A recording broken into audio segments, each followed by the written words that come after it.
loin, elle traversa des terres et des mers. Pour un jour, en terre d'Irlande, arrivée aux oreilles d'un jeune homme. Alors c'était un jeune homme qui n'avait pas une vie facile et qui se dit qu'il tenterait bien sa chance. Alors, il se mit en route. Il traversa les terres de son pays, les forêts, les clairières, les landes, les villes, les villages, les rivières, et un jour il arriva au bout de sa terre. Et il prit alors le large, et pendant des jours et des jours, il vogua sur l'océan.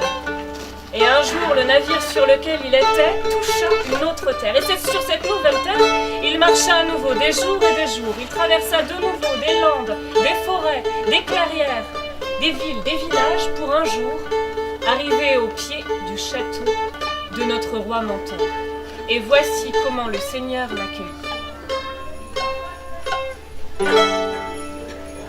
Eh bien, mon gaillard, tu te crois capable de me débiter un mensonge si énorme qu'il me serait impossible de te croire? Tu me parais pour ce jeu un peu jeune, mon gaillard. Je mens moi-même comme je respire, mais je n'ai pas encore réussi à trouver un mensonge si énorme qu'il ne puisse en aucune sorte être pris pour vérité. Mais bon, puisque tu le souhaites, débite-moi tes mensonges.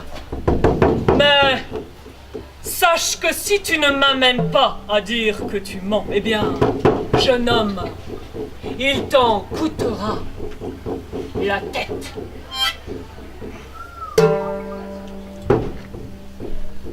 Le jeune homme s'approcha de la fenêtre et se mit à parler.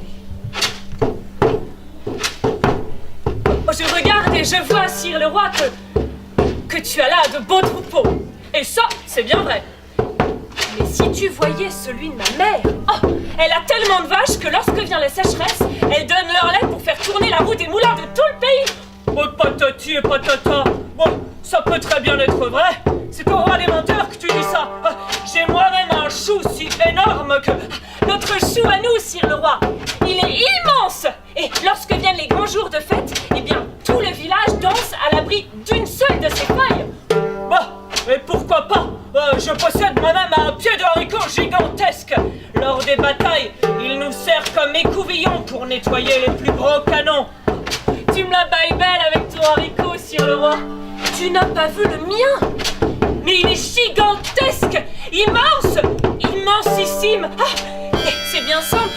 Un jour, ses gousses étaient pleines. Alors, je me suis dit que j'allais en faire la cueillette. Et je me suis mis à grimper.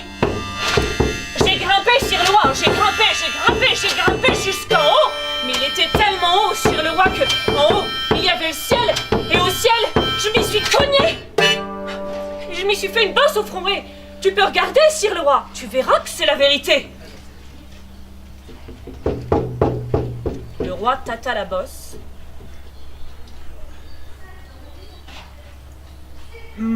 Oh, ça peut très bien être vrai que tu aies une bosse au front. Mais mon histoire n'est pas finie, sire le roi. Une fois arrivé en haut, je me suis rendu compte que je n'avais rien pris, pas de sac pour faire ma cueillette.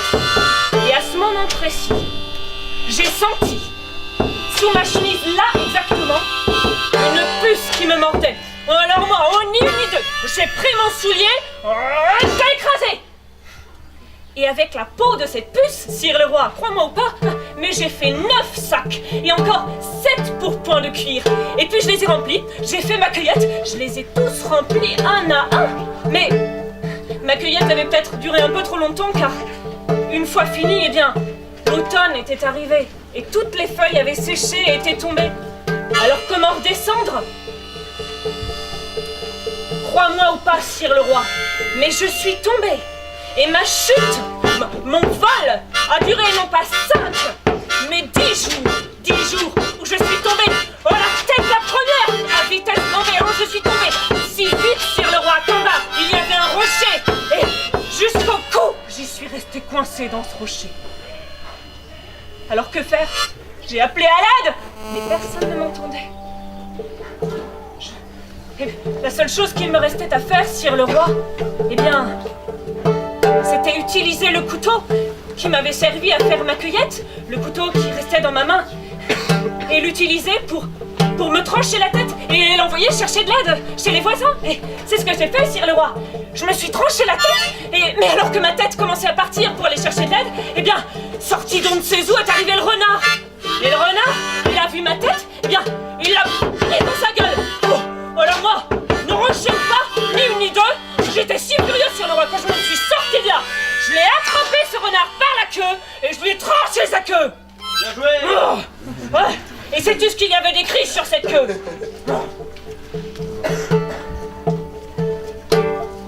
Et comment je le saurais ce qu'il y avait d'écrit sur cette queue? Eh bien, sire le roi, il y avait écrit sur cette queue que ton père nettoyait les écuries chez mon père. Oh non, tu mens. Oh, tu mens, c'est impossible. Maudit menteur, tu mens comme un arracheur de dents. Tu mens. Menteur, moi? Meilleur menteur que toi? Prépare les noces, prépare le mariage, sire le roi. Et tu veux savoir si c'était vrai? Tâte-moi le nez. Et vous croyez qu'à ce moment, le roi lui a tâté le nez pour savoir si c'était vrai? Bah oui. Ah ouais, au risque de savoir que c'est vraiment son père qui nettoyait les écuries chez le jeune homme? Non, je crois que le roi, il est resté fermé.